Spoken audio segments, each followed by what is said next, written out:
नागपुरात 23 सप्टेंबर 2023 रोजी आलेल्या महापुराला एक वर्ष उलटून गेलंय। मात्र ज्या लोकांनी पूरस्थिती स्वतःच्या डोळ्यांनी पाहिली, अनुभवली आणि जगली सुद्धा, ते दृश्य आजही त्यांच्या डोळ्यांसमोर तरळतं। यातच हवामान खात्यानं नागपुरात अतिवृष्टीचा इशारा दिल्यानं या लोकांच्या हृदयाचे ठोके पुन्हा वाढले। पाहूयात हा विशेष वृत्तांत। 23 सितंबर 2024 यानी कि आज सोमवार को नागपुर का आसमान साफ है और शहर की स्थिति भी सामान्य है। लेकिन बीते साल 23 सितंबर 2023 को नागपुर में डर और दहशत का पर्याय था। डर और दहशत का माहौल पानी की वजह से था।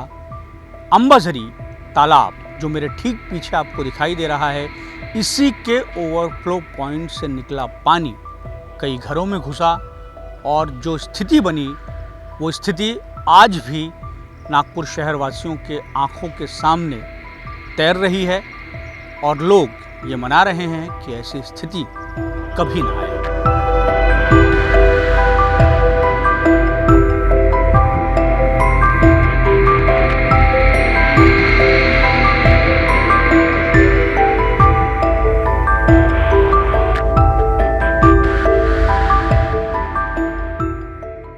अंबाझरी तलावाच्या आजूबाजूच्या परिसरात राहणाऱ्या लोकांच्या मनात पुराच्या आठवणी अजूनही ताज्या आहेत। सुमत भिवलकर आणि त्यांचे कुटुंबीय ती रात्र कधीच विसरू शकत नाही।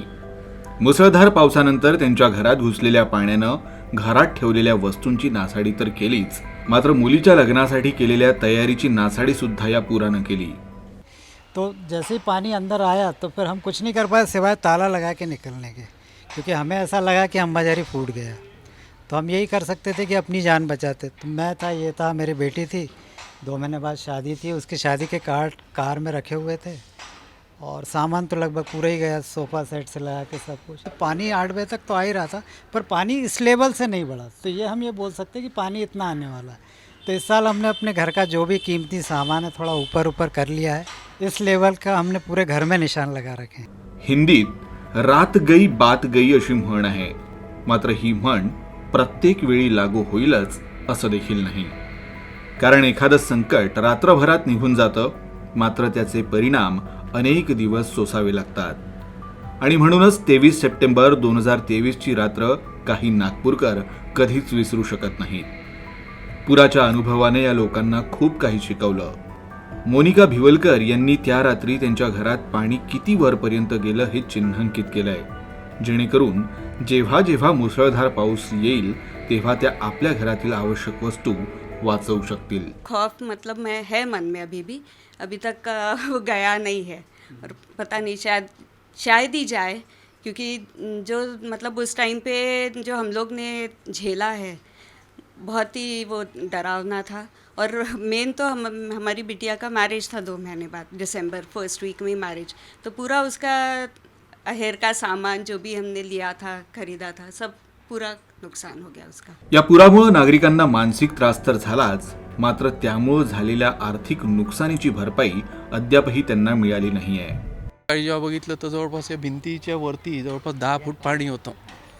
सगळ्या गाड्या वगैरे बुडालेल्या होत्या। तर आम्हाला खूपच असं म्हणजे भयानक, अजूनही आम्हाला असं वाटतं की आता आम्ही उभरलेलो नाही त्याच्यातून। प्लस आता जे त्यांनी आम्हाला 10,000 रुपये जे दिले ते फारच म्हणजे मिनिमम आहे, ते आमचे फक्त स्वच्छतेतच चालले गेले। बाकी TV, फ्रीज म्हणा, जे काही आहे ते सगळं काही आम्हाला काही कम्पेन्सेट करता नाही आलेलं आहे।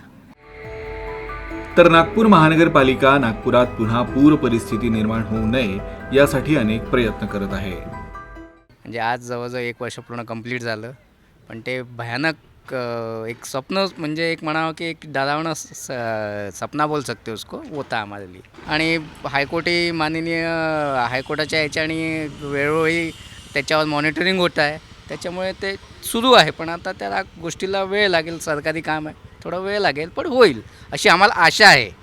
नागपुरातील पूरस्थितीची अनेक कारणं सांगितली जात आहेत, तर अनेक जण अतिवृष्टी हे प्रमुख कारण मानतात, तर काही लोक त्यामागे चुकांचा पाढा वाचत आहेत।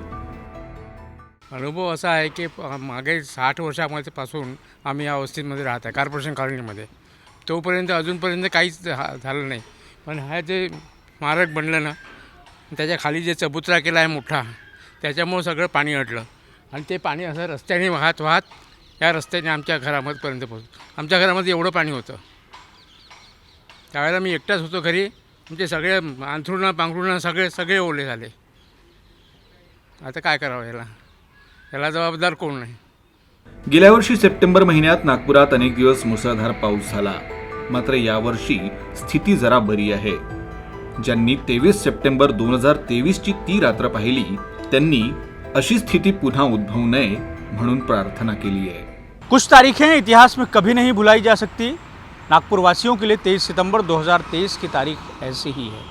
जो जिम्मेदार हैं, कोशिश ये होनी चाहिए कि वो शहरवासियों के लिए इस तारीख का मंजर दोबारा ना उठने दें.